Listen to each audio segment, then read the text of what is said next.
Hey guys, welcome back. So today's video is all about preparing ಗೋಲಿ idlis.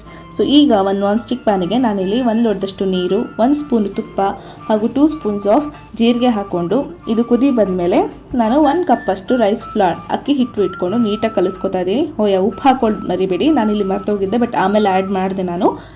ಇದನ್ನು ನೀವು ಕೈಯಲ್ಲಿ ಚೆನ್ನಾಗಿ ನಾದ್ಕೋಬೇಕು. ಹಿಟ್ಟು ಚೆನ್ನಾಗಿ ನಾದಷ್ಟು ಟೇಸ್ಟಿಯಾಗಿರುತ್ತೆ, ಸಾಫ್ಟಾಗಿರುತ್ತೆ ಅಂತ ಅಷ್ಟೇ. ಇದಾದಮೇಲೆ ಕೈ ಎಣ್ಣೆ ಮಾಡಿಕೊಂಡು ಈ ಥರ ಸಣ್ಣ ಸಣ್ಣ ಉಂಡೆ ಮಾಡಿಕೊಂಡು ರೆಡಿ ಇಟ್ಕೊಳ್ಳಿ.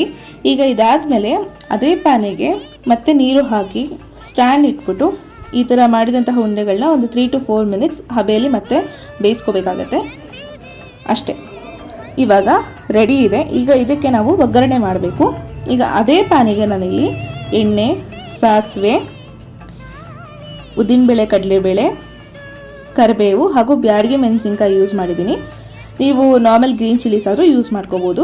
ಇದಾದಮೇಲೆ ಸಣ್ಣ ಸಣ್ಣ ಹೆಚ್ಚಿದಾದಂತಹ ಆನಿಯನ್ಸ್ ಹಾಕ್ಕೊಂಡು ಉಪ್ಪು ಹಾಗೂ ಕಾಶ್ಮೀರಿ ರೆಡ್ ಚಿಲ್ಲಿ ಪೌಡರ್ ಹಾಕ್ಕೊಂಡಿದ್ದೀನಿ ಸ್ವಲ್ಪ ಖಾರಕ್ಕೆ ಅಷ್ಟೇ. ಈಗ ಮಾಡಿದಂತಹ ಬಾಯ್ಲ್ಸ್ನ ಇದರಲ್ಲಿ ಹಾಕ್ಬಿಟ್ಟು ಚೆನ್ನಾಗಿ ಕಲಿಸ್ಕೋಬೇಕು ಅಷ್ಟೇ ರೀ.